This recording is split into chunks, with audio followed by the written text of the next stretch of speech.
¿Qué tal? Buenas noches. Estamos en la segunda edición de Mama's Boys The Show. Aquí me acompañan Anuar Pérez y Gerardo Bolbor. Soy su servidor Alan Bolbor. Y hoy estaremos platicando sobre las grandes rivalidades de la NBA.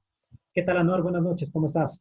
¿Qué tal, Alan? Buenas noches, gusto en saludarte, tanto a ti como a Jerry. Pues sí, efectivamente, un tema muy importante, ¿no? Un tema que sí podemos platicar nosotros que vivimos en los años, bueno, somos de los 80, no somos tan viejos, pero a final de cuentas hemos sabido ver todas las rivalidades que se han hecho y que nos han llenado como fanáticos del básquetbol, ¿no? Entonces, va a estar interesante, les invito a que se queden, a que lo puedan platicar con nosotros y pues seguimos adelante con todo esto, Alan, y Go Lakers. Pues, ¿qué más queda? ¿Qué más queda, Anuar? Jerry, ¿qué tal? Buenas noches. Tú también eres de los Lakers. Sí, también aficionado a los Lakers y feliz de poder platicar con ustedes sobre las rivalidades de NBA que hemos visto. Perfecto. Yo la verdad es que voy más con Boston que con los Lakers, aunque mi equipo de corazón son los Pacers de Indiana.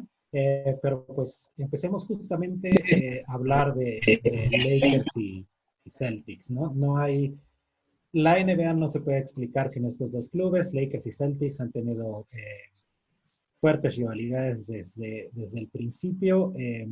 Hoy en día quizás no hayan estado en los últimos años a tope como era anteriormente, pero bueno, pues no hay manera, como bien decía, eh, describir la historia del NBA sin estos dos equipos, ¿no? Sí, exactamente, Alan. Fíjate, ahorita que estamos viendo aquí esta imagen en donde vemos una de las rivalidades más fuertes, que es obviamente, como dijimos, Celtics contra Lakers, Magic contra Larry Bird, y comparada, yo creo que los fanáticos de esta época necesitaban una, eh, una rivalidad como lo fue en los años 80, la del Magic Johnson, no el Magic de Orlando, la del Magic Johnson con Larry Bird. Y la verdad, qué bueno que se dieron otras como el Warriors contra Cavs. Pero sí, por ejemplo, a mí lo que me definió para ser un fanático de los Lakers fue ver desde pequeño esos partidos, ¿no? Esos grandes partidos entre Bird y Magic, obviamente con Robert Parrish, con Kevin McHale, con James Worthy, incluso Karim Abdul-Jabbar todavía nos tocó ya en sus últimos años. Una rivalidad que siempre fue muy fuerte, que siempre fue muy famosa, y yo creo, no sé qué opinen ustedes, que fue algo que levantó a la NBA. Obviamente no llegó a ser el monstruo tan grande que fueron los Toros de Chicago, pero sí levantó, como que antes, y obviamente no estábamos vivos, pero viendo todas las historias, parece que en los 60, 70 no era tan popular más que por Will Chamberlain o por Bill Russell, pero ya que la gente se adentrara en una buena rivalidad, yo creo que fue cuando llegaron los Celtics contra los Lakers, que a la fecha Magic Johnson lo entrevistan y dice, odio a los Celtics, los odio con todo el corazón. ¿Por qué? Porque me ganaron varios finales, pero aún así, pues todavía sabemos que son grandes amigos, tanto Larry Bird como Magic Johnson. O no, mi Jerry, ¿qué opinas tú que también eres fanático de los Lakers? Sí, de hecho, era un espectáculo ver a los Showtime Lakers, de ahí, de ahí el apodo, un gran equipo. Nada más que la rivalidad de Lakers y Celtics se remonta a tiempo más atrás. Como dices, en los 80 rescataron a la liga un poco, pero esta rivalidad empieza desde Bill Russell del lado de Boston y Jerry West del lado de los Lakers. Jerry West incluso es la silueta del logo de NBA. Él empezó con los Lakers cuando me parece que todavía estaban en Minneapolis y le tocó el movimiento a Los Ángeles, Fíjate que todavía, que fue rápido, muy te importante. interrumpo un poquito, Jerry, perdón. Josh Mikan fue el primero que empezó con los Lakers cuando eran de Minneapolis Ya, y cierto, después tienes lo toda la razón. juntaron con Jerry West, ¿no? A final de cuentas ellos dos ya fueron los que ayudaron a los Lakers, siendo todavía los laguneros de Minneapolis. Exactamente, toda la razón. Incluso cambiaron, si te fijas ahí en la imagen, el uniforme de los Lakers me parece que es verde, y ya cambian a los colores que manejan ahorita, el icónico amarillo y morado, a partir del movimiento hacia Los Ángeles.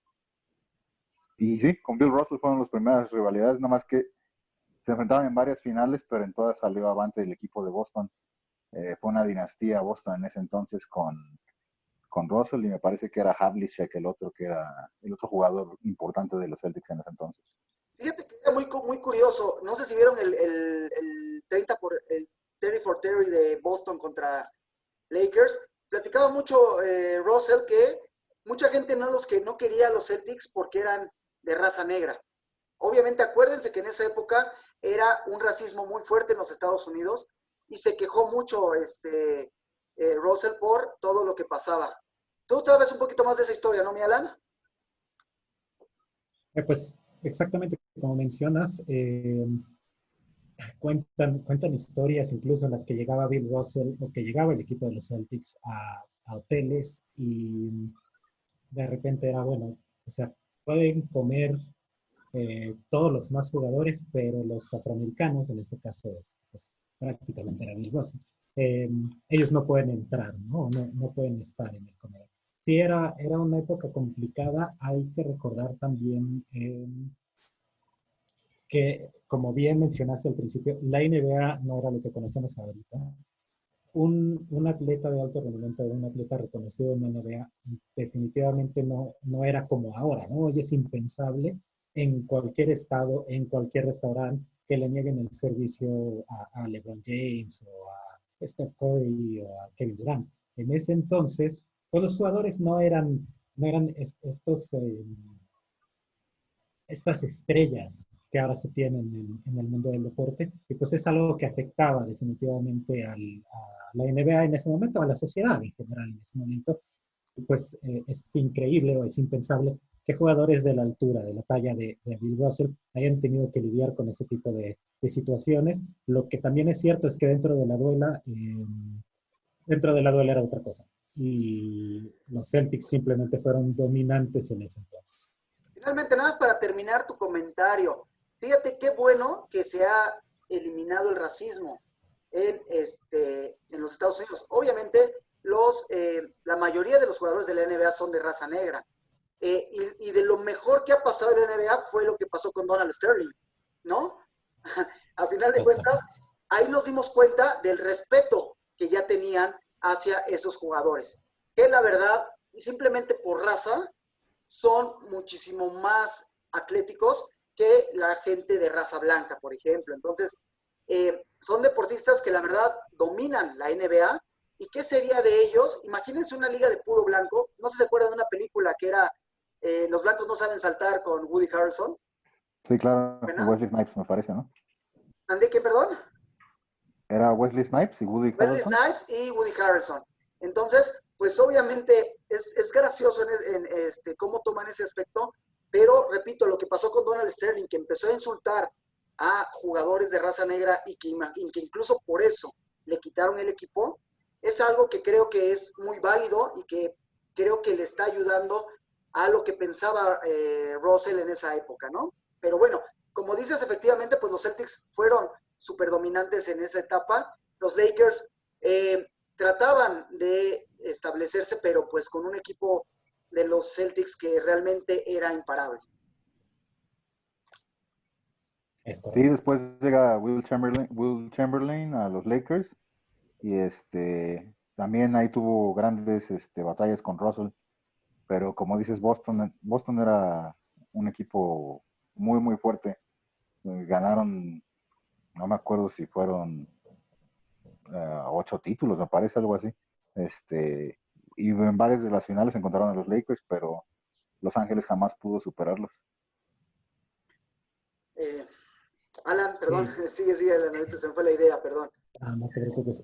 Sí, en efecto, los Celtics y los Lakers jugaron en 59, 62, 63, 66, 68 y 69.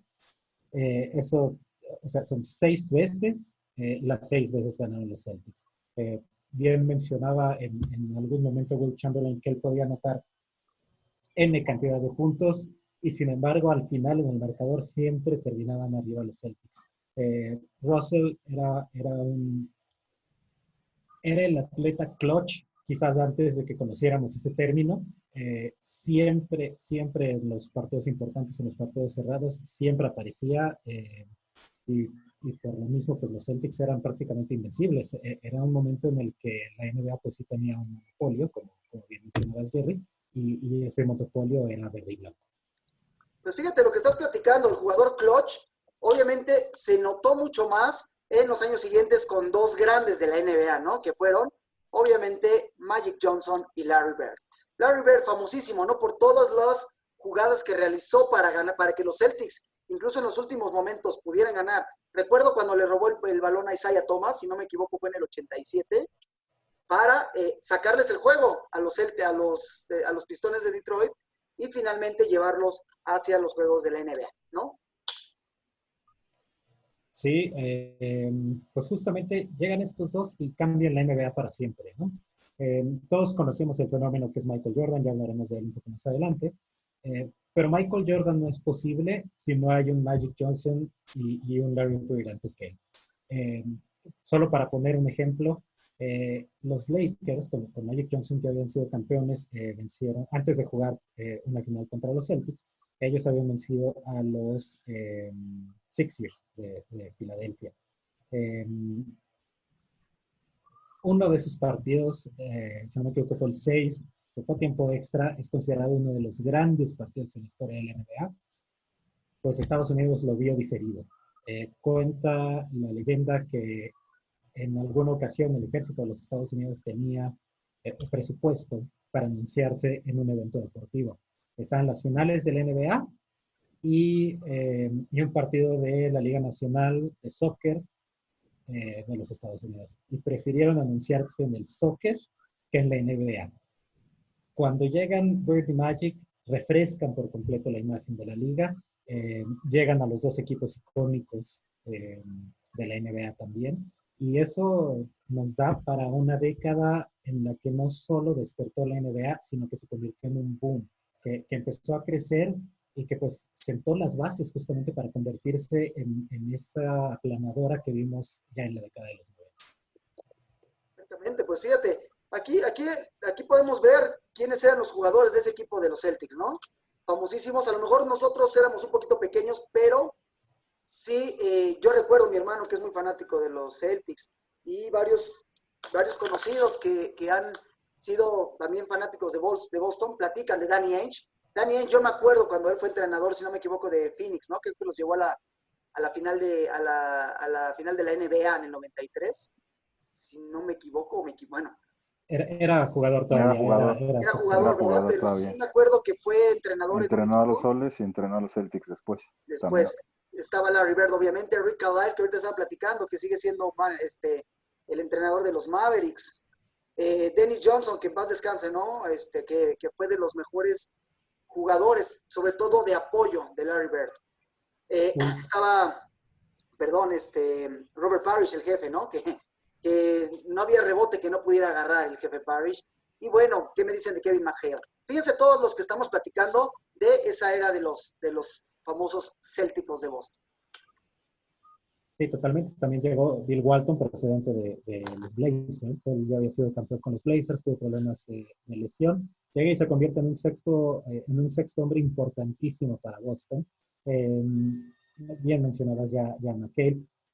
Dennis Johnson y Robert Parrish, de un corte más defensivo, pero jugadores que definitivamente estaban en la élite, vamos, en su momento en la NBA. Y obviamente pues el show lo lideraba Larry Bird, ¿no? Quien había llegado de la estatal de Indiana y que además se convirtió en un símbolo en la costa este, particularmente en la región de Nueva Inglaterra. Jerry, perdón, ¿ibas a decir algo, Jerry, perdón? No, correcto, está en lo correcto, Alan.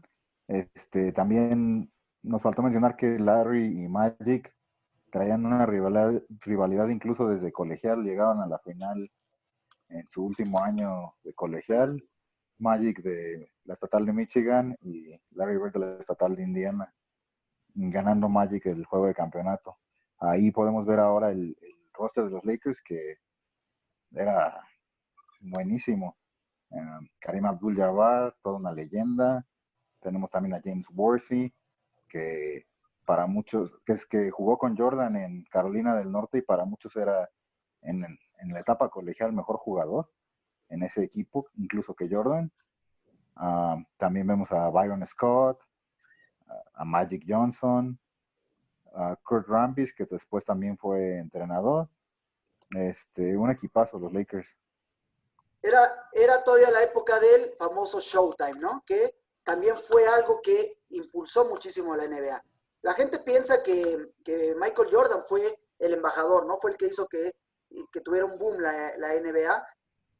Yo creo que el Showtime fue el que empezó a llamar la atención y obviamente pues Michael Jordan fue el que le dio el estocazo para que fuera mundialmente famoso, ¿no? ¿Qué opinan de esto?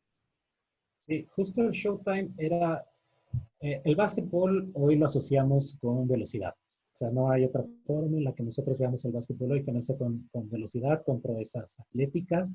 Eh, Realmente el precursor de esto son los Showtime Lakers, un equipo que decidió que iban a correr eh, durante todo el partido y que iban a aprovechar justamente las armas que tenían y que les iban a permitir estirar la cancha de esa manera, ¿no?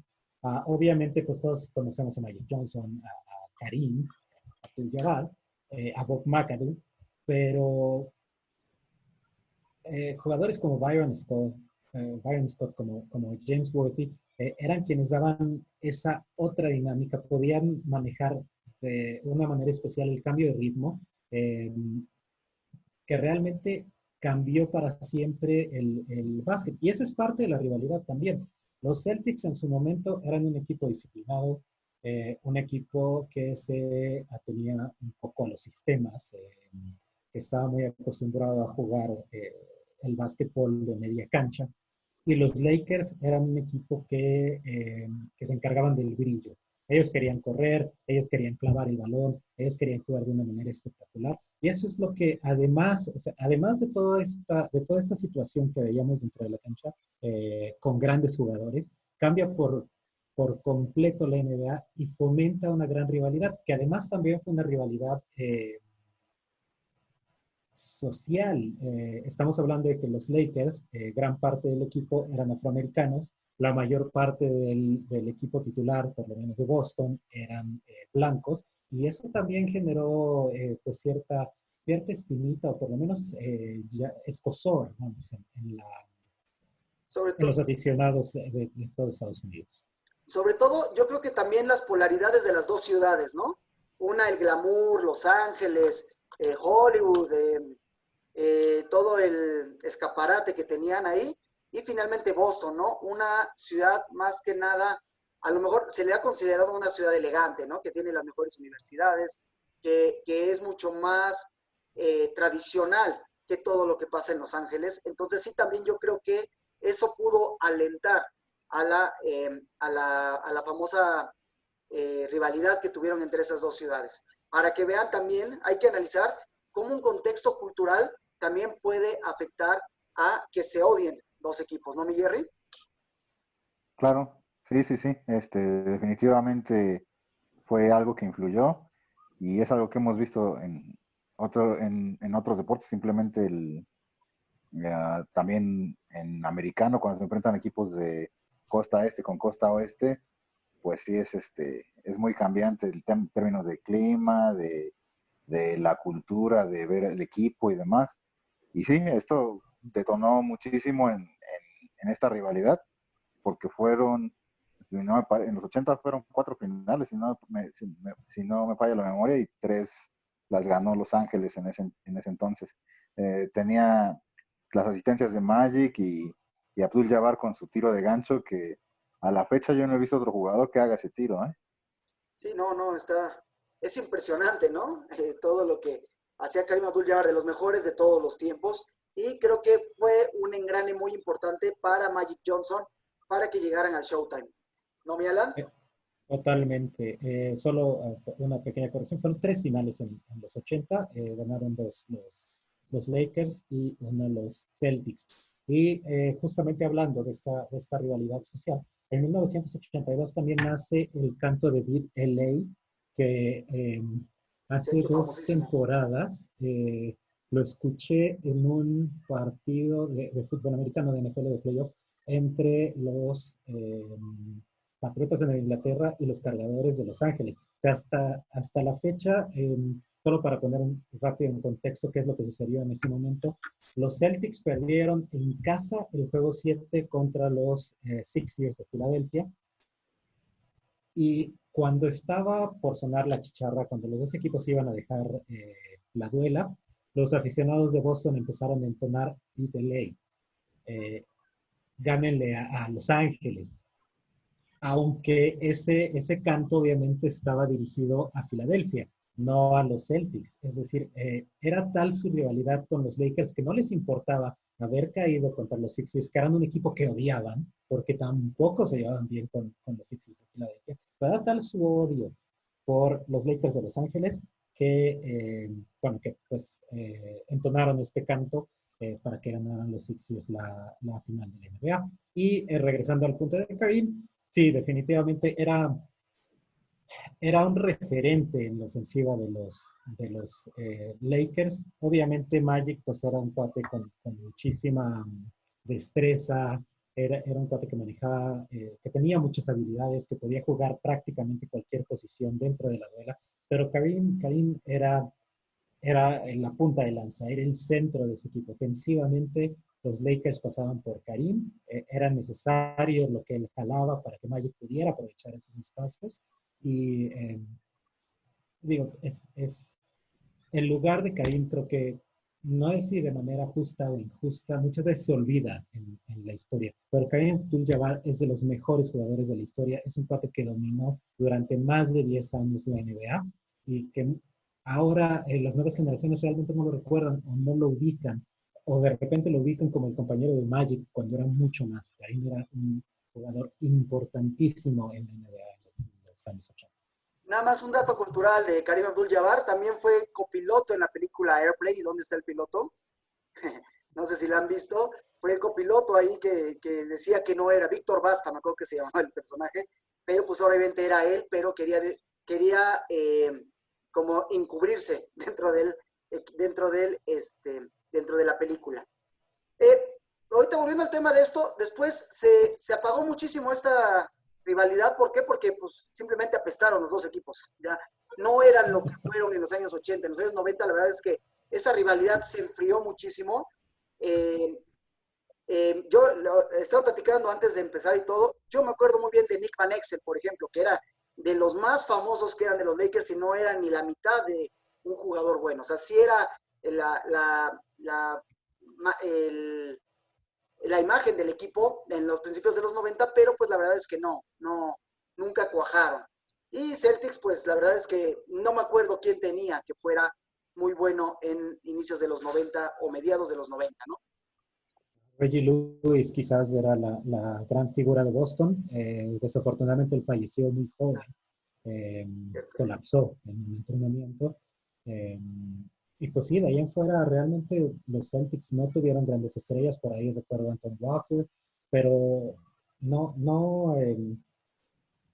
brillaron en el este. Digo, más allá de que los Toros de Chicago dominaron por completo la década de los 90 o buena parte de la década de los 90, pues los Celtics estaban incluso por debajo de otros equipos del Heat de Miami, de los Pacers de Indiana, de los Knicks de Nueva York, del Magic de Orlando, hasta pues realmente finales de la década de los 2000, cuando en 2008 regresan a las finales contra unos Lakers que ya se habían establecido y dan la sorpresa justamente en 2008 con Kevin Garnett, Ray Allen y Paul Pierce como la punta de lanza del equipo. A mi Jerry, perdón. Sí, no, está bien. Garnett proveniente de los Timberwolves, donde había tenido muy buenos años con Stephon Marbury. Incluso Allen llegaron a una final también, de conferencia, ¿no? me parece que sí. Contra Detroit en el 2004. Y perdieron, comentaban, porque me acuerdo que estaba Sam Cassell con los Timberwolves en ese aspecto. Si era Sam Cassell, pero tenían un equipazo los Timberwolves y perdieron en esa época. Y Garnett ahí se estableció, ¿no? Para ser famoso dentro de ese equipo. Perdón, mi Jerry, nada más era un Sí, no, sí, un general. figurón. Ray Allen también, él, si no me falla la memoria, jugó no me acuerdo si en los Bucks de En los Milwaukee. Bucks. Es correcto en los Bucks. Y de hecho él llegó a una final con los Bucks contra, no, no es cierto, no fue final. Perdieron la semifinal de conferencia, si no me equivoco, eh, con Toronto. Vince Carter. Ujú. Y y Paul Pierce, el chico irreverente del equipo, un equipo armado en agencia libre principalmente, a diferencia de los otros dos, igual también tiene que ver la época. Y y finalmente levantaron después de más de una década de equipos muy, muy malos y lograron llegar a la final contra los Lakers. Yo creo que también la NBA necesitaba, ¿no? Que se pudiera renovar esa rivalidad. Obviamente, pues, los 90 fueron los Bulls. En los años 2000 fue muy variado. La verdad es que no fue tan, bueno, fueron los Lakers, primero que nada, los Lakers los que dominaron 3 años seguidos. Después perdieron con los Pistones de Detroit. Y los Celtics, pues la verdad es que yo soy fanático de los Lakers, pero como que siento que sí estuvo muy bien, que sí ayudó a que regresaran los Celtics a la serie final. Y sobre todo, pues, cómo nos ganaron, ¿no? 4-1. La verdad es que sí demostraron muchísimo poder en esa final del 2018.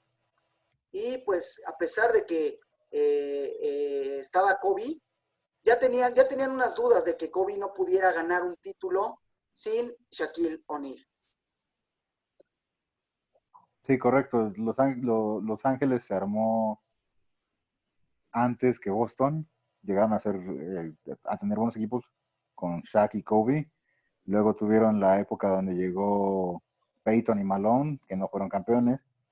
Y acá Kobe ya con otros jugadores, con Gasol y demás, pero sí, exacto, tratando de vencer el estigma de pues, yo soy un jugador importante y puedo ganar sin Shaquille O'Neal. Pero sí, Boston lució muy bien en esa serie y la verdad es que se la llevó muy, muy bien, de buenas a primeras, dominando incluso en algunos partidos. Pues sí, miren, aquí nada más podemos ver también, bueno, la rivalidad renovada, ¿no? Que eso fue como algo de marketing muy bueno para la NBA, ¿no, Alan?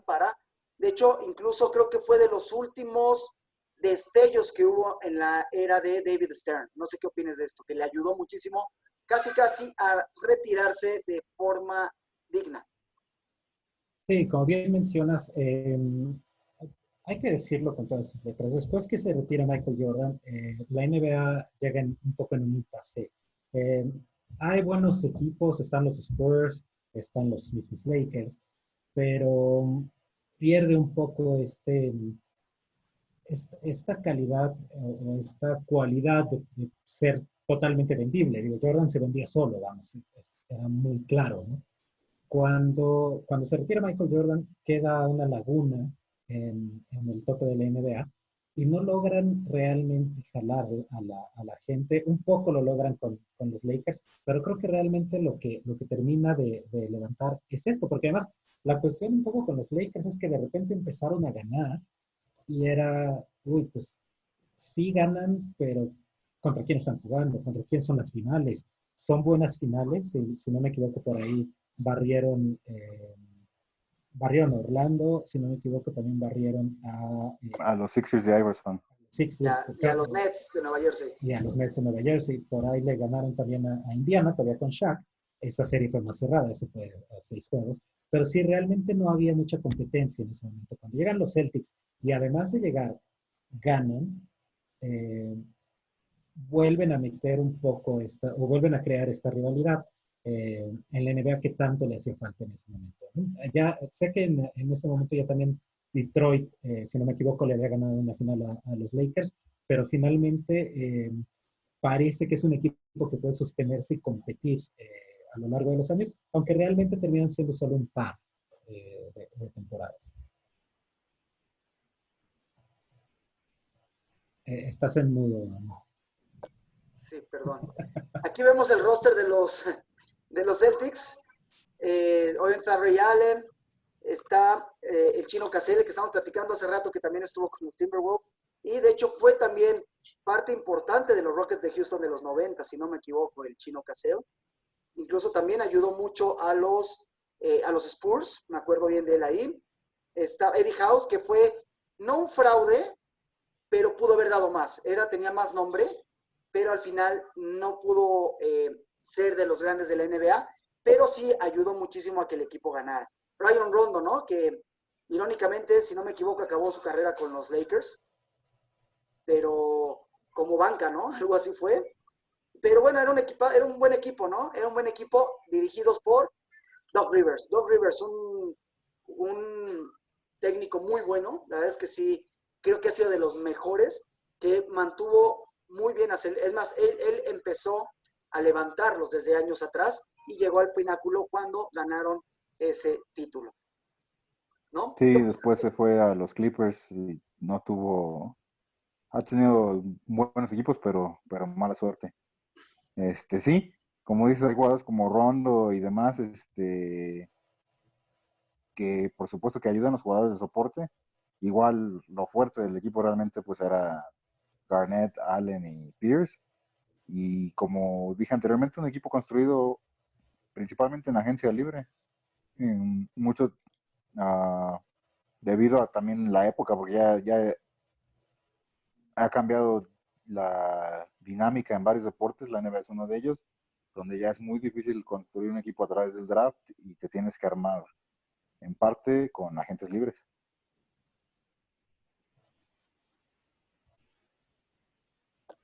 Fíjate que sí es lo que dices, todos los deportes han cambiado mucho con la agencia libre.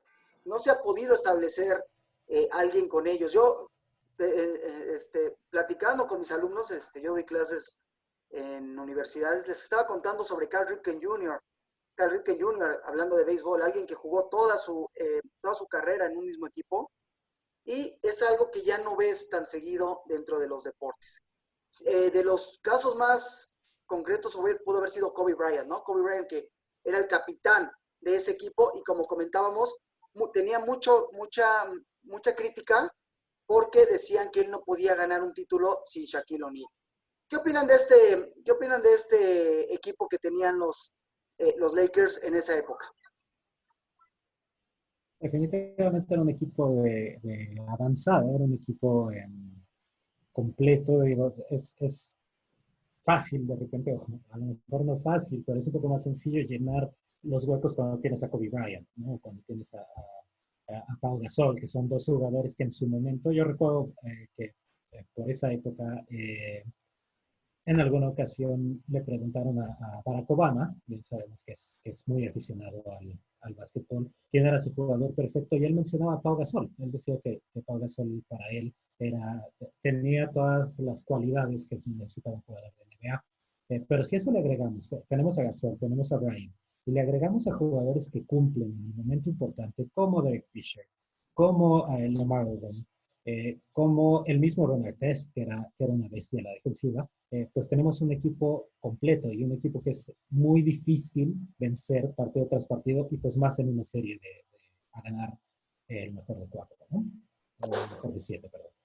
Sí, claro, los Lakers, ¿no? Un equipo muy bueno, ya era el final, bueno, ya era el final de la dinastía, de hecho fue el último título de los Lakers cuando le ganaron a los Celtics en el 2010, y de ahí pues la verdad empezaron a decaer muchísimo hasta la época que regresó, bueno, que llegó LeBron James, que más o menos están levantando, pero sí fueron unos años muy malos para los Lakers.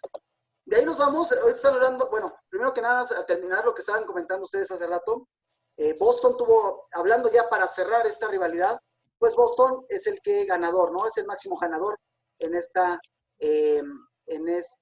rivalidad. Que aunque yo creo que uno de los ganadores más importantes fue la NBA, gracias a estos encuentros. Totalmente, y también mencionar que es muy importante eh, que Los Ángeles haya predominado en los 80, que han ganado 2 de las 3 finales. ¿Por qué? Porque a final de cuentas, vamos, tal fue el dominio de Boston durante los 60, bueno, desde el 59, que los Lakers no habían ganado un solo partido en el Boston Garden en la final.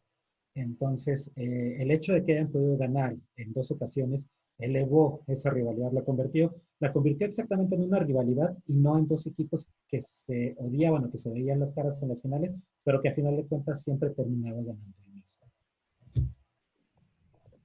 Después de esto que estamos platicando, pues viene un equipo, bueno, una rivalidad que yo creo que más que técnica o más que sea básquetbol puro, era más física.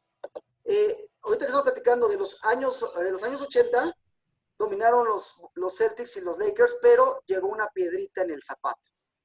Un equipo que no había sido tan popular, tan bueno, y se verán los famosos Bad Boys, que hicieron que los Pistones de Detroit estuvieran en el mapa. Y ahorita tú no puedes hablar de los años 80 sin hablar de los Celtics, sin hablar de los Lakers y sin hablar de los Pistones de Detroit. Sí, correcto. El equipo coachado por Chuck Daly, con dos guardias muy buenos, con estilos diferentes, Isaiah Thomas y Joe Dumars. Dennis Rodman, desde esa época un gran reboteador y muy buen defensivo. Y Bill Laimbeer, que era también, como dices, el pilar del juego físico. Ese equipo se caracterizaba por no nos importa faulear o rayar en jugadas que no son precisamente tan legales con tal de salir adelante. Sí, los Pistones eran un poco la sopa de verduras, creo, en ese entonces de la NBA. ¿Por qué la sopa de verduras? Porque tenías a diferentes elementos que quizás no eran tan atractivos, que quizás no te llamaban tanto la atención. Digo, los problemas de Isaiah Thomas con Larry Bird, con Michael Jordan, con el mismo Magic Johnson, pues duran hasta ahora, ¿no? Dennis Rodman ya sabemos cómo es, Bill Laimbeer, Rick Mahorn, eran jugadores durísimos. Eh, pero al final agarrabas cada uno de estos ingredientes, lo aventabas en la sopa, dejabas que Chuck Daly hiciera el caldo y te quedaba un equipo maravilloso, un equipo que podía competir contra los mejores, sí, a lo mejor no de la manera más estética o de la manera en la que la misma NBA tal vez hubiera deseado, pero era un equipo competitivo y era un equipo que desde luego que marcó época. Hasta hoy siguen siendo tal vez el villano más reconocido en la NBA, en la historia de la NBA. Sobre todo han tomado otra vez relevancia con lo nuevo de Netflix, ¿no? Que está con lo de Michael Jordan, la rivalidad que tienen, obviamente, Michael Jordan con Isaiah Thomas, que a la fecha hay muy mala leche entre ellos. De hecho, ¿no? Cuenta la leyenda de que Michael Jordan dijo que Isaiah Thomas no debería de ir a los Juegos Olímpicos de Barcelona, y gracias a, bueno, Jordan dijo, o va él o voy yo. Entonces, obviamente, pues la NBA no iba a dejar que su máxima estrella no fuera a los Juegos Olímpicos en lugar de Isaiah Thomas. Aquí podemos ver un poquito, ¿no? De lo que eran esos Bad Boys de los años 80. Sí, Sí, correcto, ya, y describimos algunos de los jugadores. También está la araña John Sally, por ejemplo, un equipo que compitió con Boston y con los Showtime Lakers. De hecho, le ganaron finales a Los Ángeles, y, pero después también llegan los Toros de Chicago, el equipo liderado por Jordan, el mejor de todos los tiempos, y con algunas piezas muy, muy interesantes. Tenían a Scottie Pippen, obviamente, a Bill Cartwright, que era su centro, John Paxson, excelente tirador de tres, y Horace Grant, un gran reboteador, que después es el rol que en la segunda época de los Toros asumiría irónicamente Rodman, que en ese entonces jugaba en los Pistones. Y fíjate qué ironías de la vida, ¿no? Rodman, la gente lo conoce, bueno, obviamente la gente más contemporánea lo conoce más por los Toros de Chicago que por ser uno de los Bad Boys. Aquí estábamos viendo, fíjense toda la rivalidad tan física que hubo con ellos. De hecho, Michael Jordan comentaba que eran una desgracia para la NBA, ese equipo de los Pistones de Detroit, y que además le daba muchísimo gusto eliminar esa dinastía. De hecho, está la anécdota, ¿no? La famosa anécdota de que cuando después de perder dos finales de conferencia consecutivas, a la tercera pudieron ganar los Toros de Chicago, ganaron a domicilio 4-0, o sea, 4 juegos a 0 a los Pistones. Los Pistones se levantaron, se fueron, ni siquiera les dieron la mano, se fueron muy indignados, bueno, no muy indignados, simplemente no querían saludar a Jordan, y desde ahí fue la famosa rivalidad, que sobre todo tenía que ver mucho con las Jordan Rules, que aquí mis compañeros les van a explicar bien de qué consistía la Jordan Rules. Creo que esta imagen dice más que 1000 palabras, ¿no? Básicamente, que te gane el partido quien sea, pero que no sea Michael Jordan. Eh, Han mencionado ya en muchas ocasiones pues, a qué se referían los Jordan Rules, eh, pero el resumen es ese, ¿no? Evitar que él fuera hacia la canasta, evitar que ganara la línea de base, eh, obligarlo a botar el balón con la mano izquierda, que quizás no era su más diestra, si es que se puede decir eso, y una vez que entraba a la pintura, no dejar que clavara. Es decir, pues bajarlo de la mejor manera posible, de la manera que más pudiera recordar. Eh, y justo mencionando la anécdota en la que abandonaron la duela, hay que recordar que cuando los Celtics, más bien cuando los Pistones finalmente vencen a los Celtics, sucede algo similar. Los Celtics también dejan la cancha sin de los jugadores dio la mano a los Pistones de Detroit. Cuando sucede esto en el 91, si no me equivoco, y los Pistones dejan la cancha, el Palace en Auburn Hills explota aplaudiendo. O sea, ellos aplauden a su equipo. Eh, Obviamente es algo que no le iba a gustar a los Toros de Chicago.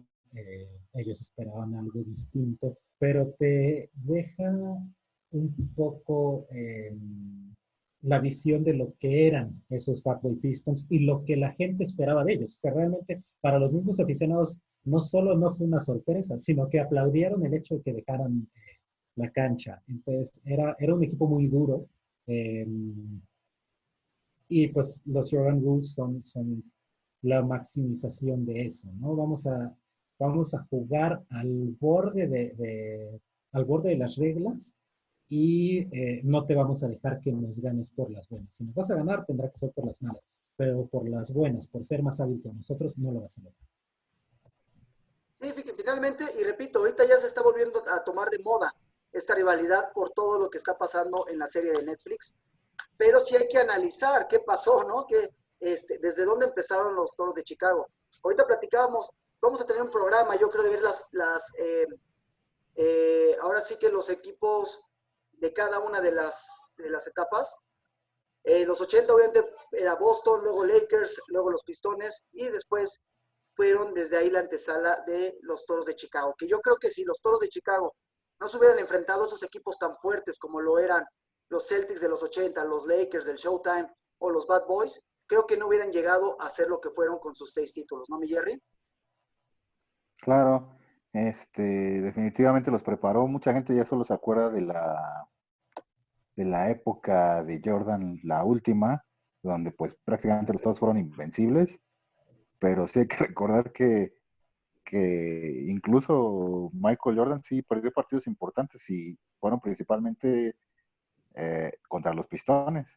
Contra los Pistones les costó mucho trabajo superar ese obstáculo para ya después consolidarse como uno de los grandes equipos. Hubiera sido fascinante ver a los 4 equipos en su apogeo, a Lakers, Celtics, Pistones y Toros. La verdad es que los Toros alcanzaron su máximo potencial un poquito después que los demás, pero hubieran sido, si de por sí fueron partidos memorables varios de ellos, yo creo que hubiera sido algo espectacular. ¿Ustedes creen que también los Toros tuvieron un poco de suerte de ya empezar a tener ese éxito cuando acabaron los Celtics y cuando acabaron los Lakers y cuando acabaron los Pistones? Totalmente. Eh, no es, no es algo que deba demeritar lo que hicieron los Toros, porque en particular el equipo del 92 me parece que era una máquina. A mí me parece que es el mejor equipo de los Toros, mejor que el que ganó 72 partidos. Eh, pero definitivamente sacan un poco de ventaja al respecto. ¿Por qué? ¿Quién se convierte en su gran rival después de eso? Los Knicks. Pero si somos sinceros, los Knicks eran un equipo muy bien entrenado, un equipo muy físico, que tenía mucha hambre de ganar. Pero si vamos hombre por hombre, realmente es un equipo que no tenía esa dosis de talento que sí habían tenido los Celtics anteriormente, los Pistones anteriormente, y que realmente dentro de la conferencia este, los Toros no llegaron a encontrar. Por ahí tuvieron enfrente a los Knicks, en alguna ocasión fueron contra Indiana, Orlando, que también de hecho los eliminó el año que regresó Michael Jordan, pero realmente ninguno de los tres equipos fue constante. Y la prueba está en que después o sea, ningún otro equipo en el este ganó en la década de los 90, todos los Toros. Y después de los 90 tuvo que ser hasta, si no me equivoco, 2005, cuando ganan los Pistones de Detroit para romper una racha de la conferencia oeste que había estado dominando. Entonces, sí hay una cuestión ahí en cuanto a competitividad que favoreció a los Toros y que hubiera sido muy interesante ver a todos los equipos en su mejor momento en un tiempo determinado. Pues sí, una rivalidad muy, muy importante que sí tenemos que analizar. Acuérdense que siempre la historia nos remite a lo que pasa en el presente.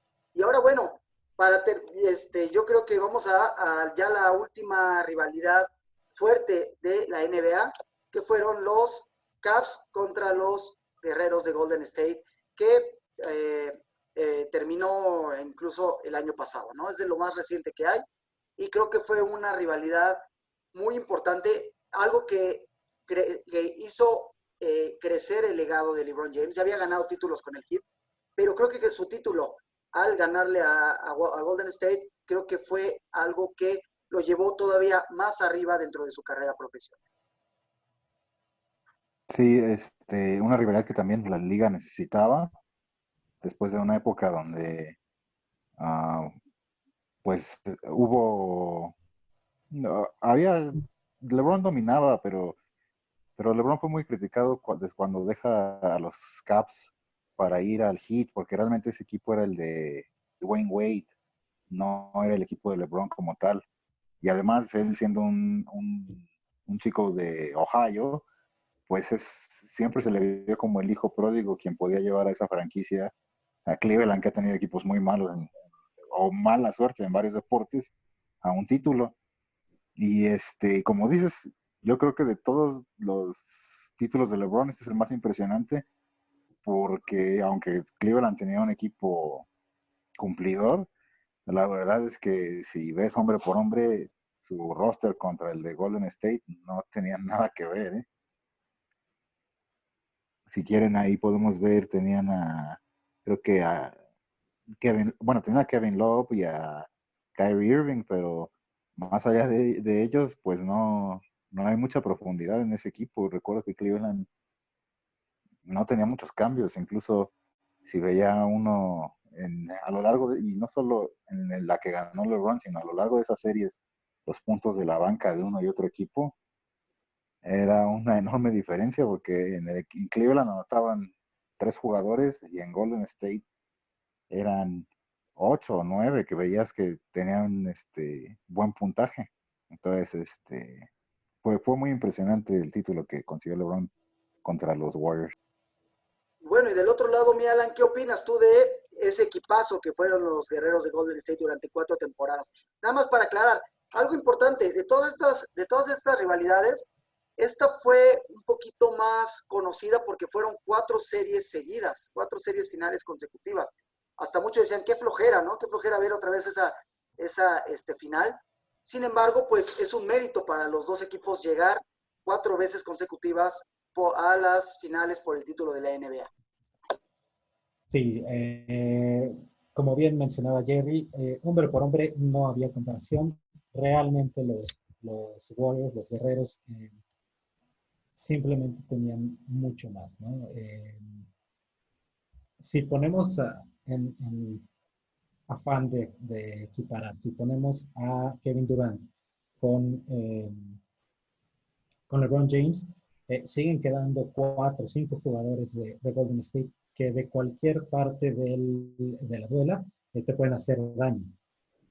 También es cierto que LeBron James, por sus decisiones, por los comparativos con Jordan, que quizás ni siquiera fueron una cuestión suya, pero LeBron James se convirtió también de algún modo en un villano. Para mucha gente era importante que ganaran los guerreros justamente para, pues no sé si mancillar sea la mejor palabra, pero sí, por lo menos para afectar el legado de LeBron James. A mí me parece que el título que consigue, si no me equivoco, fue en 2016, regresando además abajo en la serie por 3-1, es de todos los deportes profesionales y en la NBA, para mí debe ser la mayor hazaña que haya visto. Era un equipo que estaba contra las cuerdas, que no tenía el talento, que se veía que le faltaba el talento para poder competir contra una escuadra que además había roto el récord de victorias o empatado, más bien el récord de victorias en una temporada regular. Y la forma en que lo hizo, pues para mí habla de grandeza, habla de un gran jugador. Y eso es lo que hizo realmente la rivalidad. O sea, fuera de esa serie, Golden State dominó y además pues con cierta diferencia, ¿no? Tenía mucho con qué competir. Creo que el hecho de que llegaran los Cavs a esas 4 finales habla por sí solo del nivel de LeBron James más que la serie en sí. Los Cavs simplemente tenían demasiado. Los Splash Brothers son una maravilla, son posiblemente la mejor dupla de tiradores en la historia de la NBA. Y si eso le agregas a Kevin Durant, si le agregas a un sexto jugador como Iguodala, pues es muy difícil que un equipo pueda competir, máximo un equipo tan limitado que dependía tanto de lo que pudiera hacer James dentro de la duela. Sí, efectivamente, lo que estás diciendo, una rivalidad muy importante. Como dices, ahí se ve el peso que tenía LeBron James con los Cavs. Simplemente al otro año, que fue cuando se cambió a los Lakers, ¿cuánto ganaron los Cavs? Creo que ganaron como 10 juegos en toda la temporada. Sí, fueron de los peores equipos de la Y NBA. aún así los Warriors llegaron a la serie final, que obviamente pues fueron dominados por los Raptors de Toronto, que venían Sí, con su mejor apogeo, ¿no? Entonces, claro. de ahí, ahora los dos equipos están navegando en la mediocridad. Muy raro, ¿no? Muy raro lo que pasó con los Warriors. Se dieron cuenta que no era nada más una sola persona o los Splash Brothers, que tenía que ser todo un conjunto el que pudiera llevarlos a los Warriors. Que eso es interesante, ¿no? Todas estas franquicias que hemos visto que han ganado títulos no ha sido por un solo hombre, es más, ni siquiera con Jordan. Jordan era un equipazo, todo lo que eran los Bulls de los 90 era un equipazo, por donde le vieras. Caso curioso, entrenador de los Warriors, Steve Kerr, ¿no? Uno de los mejores tiradores de tres y que fue parte importante del segundo tripit, ¿no? De los Toros de Chicago. Correcto. Fue campeón con Chicago y fue campeón con los Spurs también. Y muy conocido por ser tirador de tres, ¿no? Steve Kerr también. Es de los que más han tenido anillos, ¿no? En la época de la NBA. Pero bueno, Sí, nada más digo, un aquí, especial. perdón, rapidísimo, el récord, ¿no? Que fueron del 15 al 18, 4 series finales seguidas, ganaron los Warriors 3 y los Cavaliers 1.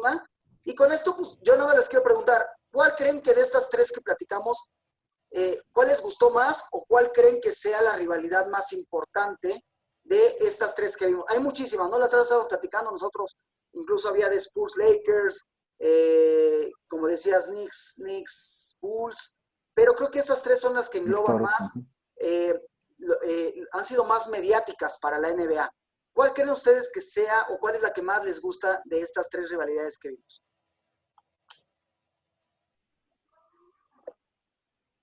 Pues definitivamente nada vence a la historia, eh, por longevidad, por la cantidad de estrellas que han pasado en ambos equipos, que han vestido en las camisetas.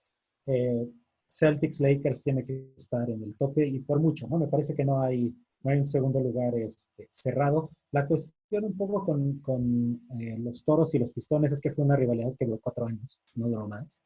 Eh, es una situación similar a lo que pasa entre Warriors y Cavs. Al final de cuentas, duró 4 años, no duró más. Y en el caso de los Lakers estamos hablando de generaciones completas.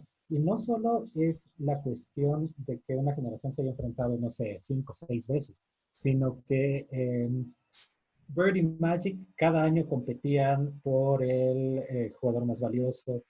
Eh, Lakers y Celtics siempre fueron candidatos en los 80, siempre fueron candidatos en los 60.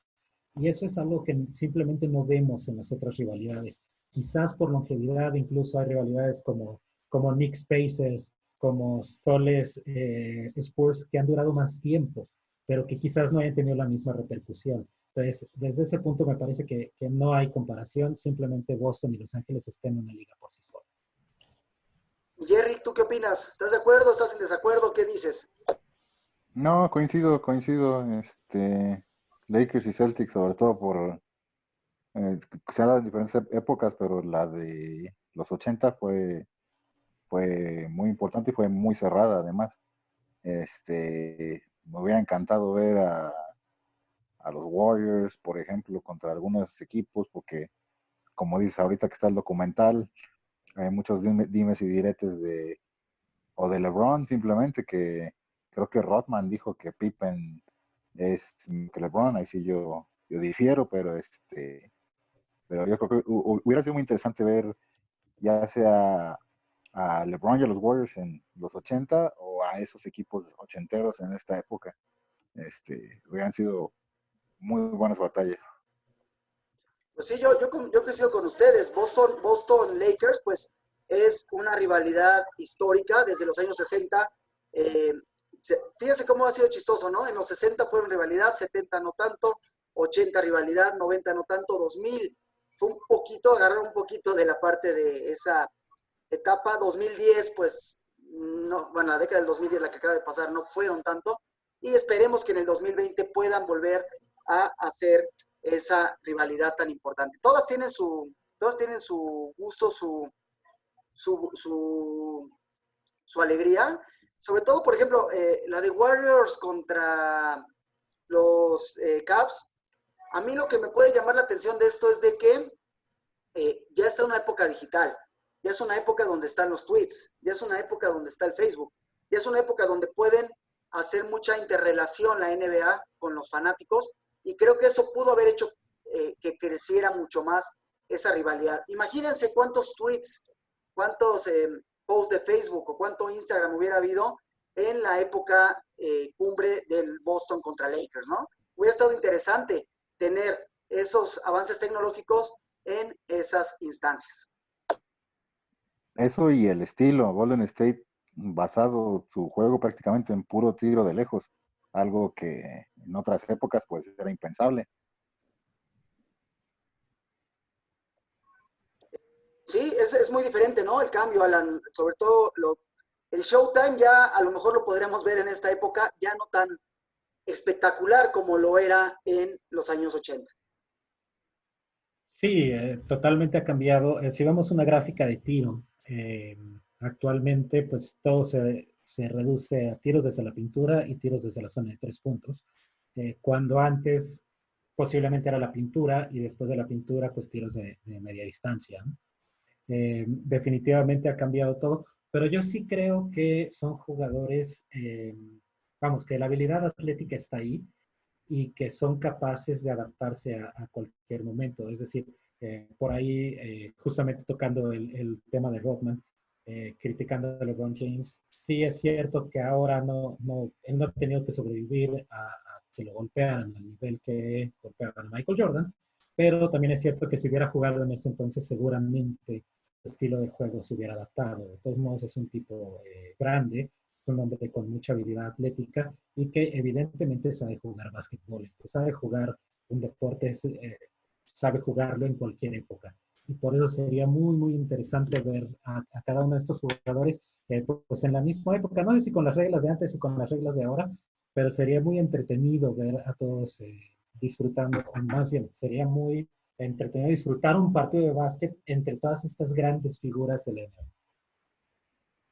Pues sí, efectivamente, pues ya para cerrar, ya para cederle la palabra a Alan, ya para terminar este interesante programa que hicimos, sí hay que tomar en cuenta, hay que estar agradecidos por todos los grandes jugadores que hemos visto, ¿no? Nos ha tocado ver a Larry Bird, nos ha tocado ver a Magic Johnson, nos tocó Michael Jordan, me ha tocado ver a algunos alumnos que conocen a Jordan, pero por otros motivos. La otra vez yo estaba, bueno, nos emocionamos nosotros con todo lo de The Last Dance. Yo recuerdo muy bien muchas etapas, me acuerdo muy bien, sobre todo cuando Michael Jordan dribló a Byron Russell para ganar el juego 7 de la final del 98. Son cosas que nosotros podemos vivir y que la verdad nos da muchísimo gusto, ¿no?